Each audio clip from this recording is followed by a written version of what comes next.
আমি সাগ্নিক। আজকে আবার এসেছি একটি স্বরচিত কবিতা নিয়ে। কবিতাটির নাম মুক্তি। মুক্তি পাওয়ার আকাঙ্ক্ষা আমাদের সকলের। কি করে পাওয়া যায় এই মুক্তি?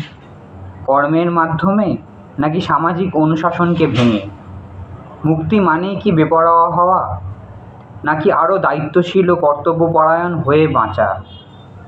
মানব জীবন খুঁজে চলেছে এই মুক্তি, কখনো কর্মের মাধ্যমে, কখনো আধ্যাত্মিকতার হাত ধরে। তবে সে পেরে উঠছে না হয়তো, তাই সে দুঃখ দুর্দশায় জর্জরিত। মুক্তি মানে হয়তো দায়িত্বহীনতা নয়, বা সব কিছু পেয়ে যাওয়া নয়।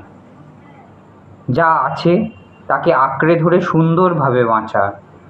ধন সম্পত্তি, গাড়ি বাড়ি বা জ্ঞানচর্চার ঊর্ধ্বে গিয়ে নতুন কোনো দিশারি পাবে হয়তো মানুষ এই মুক্তির আশায়, প্রত্যাশায় আগামী দিনের মানব জাতি, মানব জীবন। ধন্যবাদ। কেমন লাগলো জানি।